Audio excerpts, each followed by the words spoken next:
Catus, Maximus here. I always kind of wanted to do a little ranty video of at least a particular D-cell American-made Mag-Lites. These are the ones that Mag-Lite took forever to bring over to LED, and then when they put LEDs in them, they're some of the weakest ones I've ever seen. Let me get this package open here. And that was always the big disappointment. These were like the famous Mag-Lite, and it always kind of seemed that Mag-Lite themselves just missed the bus when it came to high-performance LEDs. They do have high-performance ones now, but they just missed the bus. That's the easiest way to say it. They just weren't very aggressive in pushing the more modern, high-power LEDs that were available, and so other manufacturers did, like Streamlight and such, and they were pretty much left in the dust. They still sell their products based on name recognition, but they're just not great. Average price on Amazon for this thing is $40. Yet for $35, you can get MagZone XL50, and the XL50 is 200 lumens. This thing's 168 lumens. Sure, this lasts a long time at full brightness, but they just have a microscopic LED, and so I'll end up comparing it to the one flashlight that costs half as much, the Quantum. The Quantum's not adjustable. You don't have the adjustable focus. That was one of the big deals with the Mag-Lites, is that you could rotate this collar and get them to focus on a beam or a floodlight, being American made and relatively decent duty. That sounds like plastic. Let me check. Yeah, this front lens is still plastic on here. But before we talk about that and the build quality, I do appreciate it's American made, and I do like supporting the company. I did get this on sale, but there's still just too many annoying things. And the packaging there had this limited lifetime warranty. That's right there in the corner. Really easy to see, but when you start looking at the fine print up here, way up here, 10-year limited warranty. Well, is it a 10-year warranty or is it a lifetime warranty? Doesn't really make any sense there. Then we have some other fine print down in here. Includes some imported components. So it's not entirely American made, it's partially.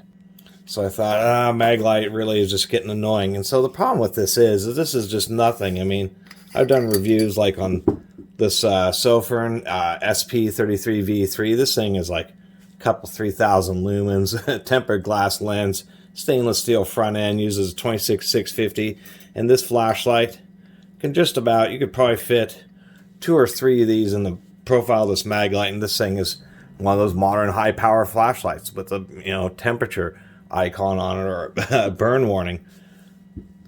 That's really what kind of gets me, is the fact that Mag-Lite is still charging so much for these when they have other lights that are higher performance. It's kind of like, it almost seems like they're ripping people off. It's the easiest way of saying it. I mean, they are built well. These threads don't feel chunky or anything like that. They've always had pretty good quality control. This big screen, this has always been the annoying part with those really heavy-duty springs, is trying to get this stupid cap in there. There we go. Now we're all the way focused in. It's just a simple on and off. Not even any modes or anything like that. We'll go up against the Quantum here. There's the Quantum. The big deal is this is rated to last 3 days, essentially. 3 days if you leave it on, where the Quantum will only last 24 hours or 1 day. As far as the focusability of the beam, it's not too bad. I stand corrected. That's what it defaults, and then as soon as you open it up, it just starts flaring out. Really not very good.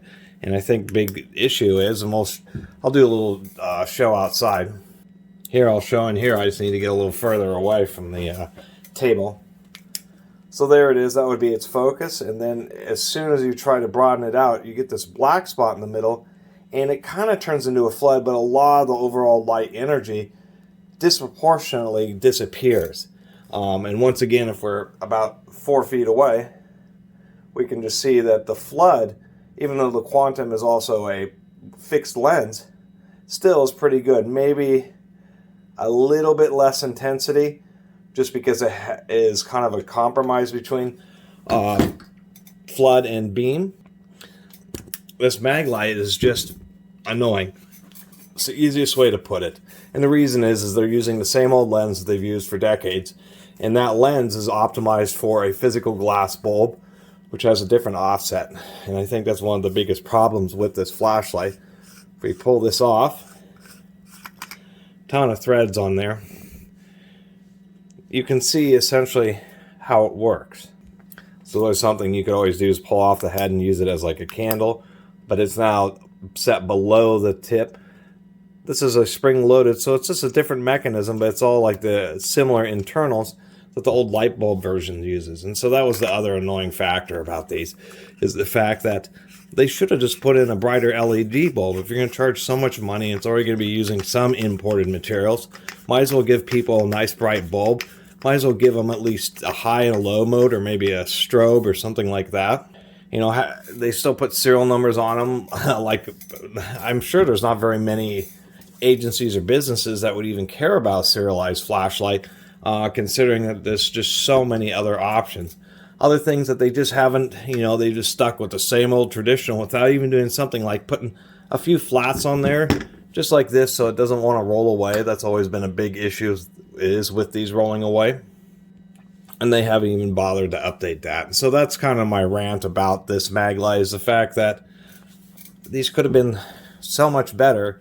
Instead, they just kind of staunchly said, all right, we'll replace the light bulb with an LED that's only marginally brighter than the old light bulb was. Certainly more efficient, certainly lasts a lot longer. But then compared to the competition, which is like half the price, they're saying, well, we'll machine the body and housing in the United States and call it an American-made product.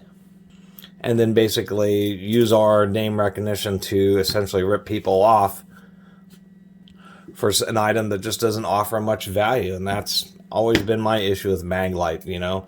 When they came out with these, they should have been a lot brighter and should have had some more updates. Otherwise, I'm just going to have to recommend the Taiwanese Quantum, because it works great and has a nice compromise where you don't have to worry about dealing with a, you know, threaded collar on the front or anything like that. And you get a light that just has a lot more, you know, for a 3D cell light, one that just has more aluminum thrown at it, and some more modern stuff like a couple of different brightness modes and some anti-roll machining, you know, with the hex handle and these ridges. You know what I'm saying? Anyway, I spent way too long ranting about the Mag-Lite traditional, or Mag-Lite LED traditional 3D cell flashlight. Just is not a competitive product. I mean, come on, at least put a black glass lens in there so the thing doesn't get all scratched up and frosty, but they won't even do that for you. Yet they're still charging $40 or so for these things. No good.